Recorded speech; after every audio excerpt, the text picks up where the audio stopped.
আজকের বিষয়টা একটু আলাদা এবং একটু অন্যরকম বিষয় নিয়ে আলাপ করতে চাইতেছি এবং আলাপ করব। সেটা হলো বর্তমান প্রেক্ষাপটে তথ্য প্রযুক্তির এই যুগে বিশেষ করে মানুষগুলো সামাজিক যোগাযোগ মাধ্যমের বেশি নির্ভরশীল।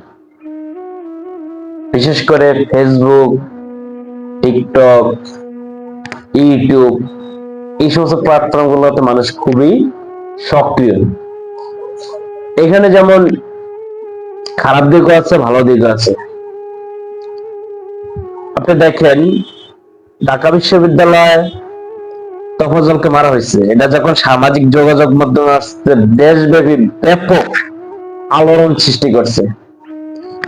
কারণ মানুষ এত পরিমাণে এই জিনিসটা নিয়ে হাইলাইট করছে যেটা বলার কোনো অবকাশ রাখে না। ফেসবুক, তারপরে ইউটিউব, টিকটক, এই সমস্ত প্ল্যাটফর্ম গুলোতে এটা একটা খুব ভালো দিক। এই যে অন্যায় হয়েছে তার সাথে এটা কোনো আমরা তেমন জানতে পারি না বা জানার সুযোগ থাকতো না যদি এই ধরনের প্ল্যাটফর্ম গুলো আমাদের না থাকতো।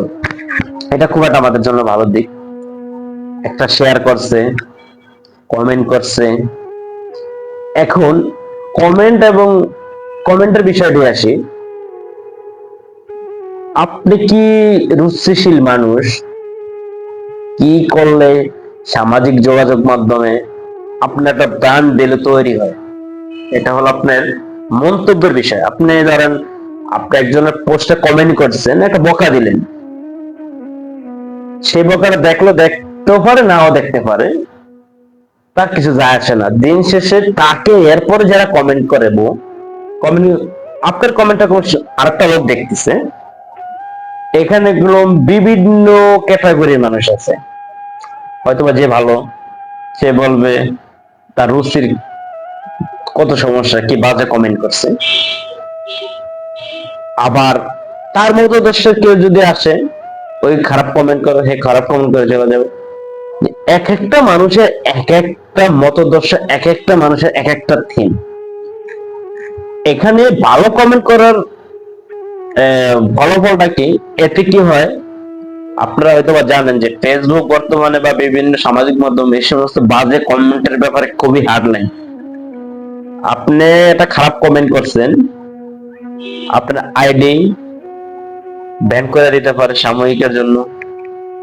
এবং এদের একটা সার্চিং থাকে যে এই আইডি থেকে কি খারাপ মন্তব্য করে, তখন কি হয়, আইডি গুলো ফাইনালি আস্তে আস্তে মানুষের কাছে তারা ওইভাবে এরকম ইয়ে করে না, হাইলাইটস করে, পাবলিক করেন।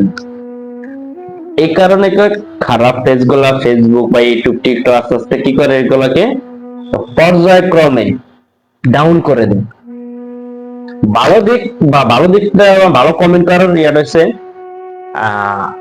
আপনার পোস্টে একটা ভালো কমেন্ট করছে একজনে, সেটা আরেকজনে দেখছে, তখন আপনার সম্পর্কে ওই লোকটা একটা পজিটিভ থিম কাজ করবে। আস্তে আস্তে আপনি কি তাতে ফলোয়ার বাড়ে, ফ্যান ফলোয়ার বাড়ে, আপনি গঠনমূলক সমালোচনা করতেছেন, এটা দেখলে আপনার প্রতি মানুষের একটা আস্থা তৈরি হলে তখন কি হয়, তা আরো মানুষজন দেখে, তখন কি হয়, আপনার প্রতি আপনার কনফিডেন্স তৈরি হয়, আপনার ফ্যান ফলোয়ার বাড়তে থাকে এবং আপনার মানুষ বোঝে যে না, এই লোকটা গঠনমূলক আলোচনা, এই লোকটাকে ফলো করতে পারে, এদিকে আপনার ফলো বাড়তেছে। এবং আপনার ফাইনালি ফেসবুক বা ইউটিউব, টিকটক আস্তে আস্তে কি করে আপনার ভিডিও গুলা বা আপনি যে ধরনের কন্টেন্ট সামাজিক যোগাযোগ মাধ্যমে দেন, এগুলো আস্তে আস্তে পাবলিশ করেন, পর্যায়ক্রমে আপনার ভিউ বাড়বে।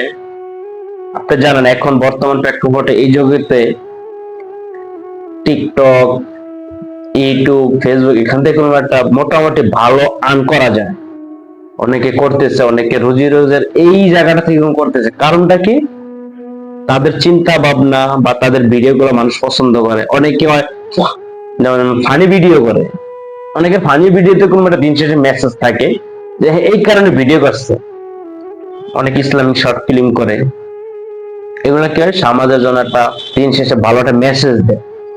এন্টারটেনমেন্ট, যেমন ভিডিও ধরনের ভিডিও বানায়, এই ধরনের ভিডিও গুলো এমন ভিডিও বানাতে হবে দিন শেষে আপনি ভিডিও দেখে একটা মানুষ শিখতে পারে, একটা মেসেজ নিতে পারে, যাতে ভালো একটা কিছু হচ্ছে এই চ্যানেলটা থেকে বা পেজটা থেকে, তখন মানুষ ফলো করে।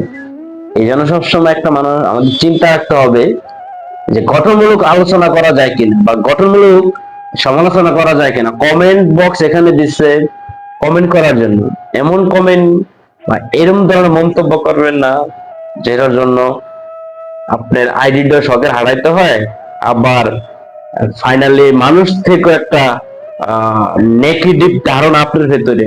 তাহলে আপনি কমেন্ট করছেন একটা, আপনার প্রতি মানুষের নেগেটিভ ধারণা আসলে দুইটা। একটা হলো যে আপনার আইডিটা নষ্ট হয়ে যেতে পারে, পাবলিক আস্তে আস্তে ফেসবুক বা বিভিন্ন সামাজিক মাধ্যমে ডাউন করে যেতে পারে। প্লাস আপনার যারা পরিচিত জন আছে ফ্রেন্ড লিস্টে বা অন্য কেউ আছে, তারা কি আছে ধরবেন ওর রুচি ভালো না, ও খারাপ কমেন্ট করে, এটা বাট বলে না, মানুষের ভিতরে রাখে, এই ধরনের সিচুয়েশন তৈরি হয়।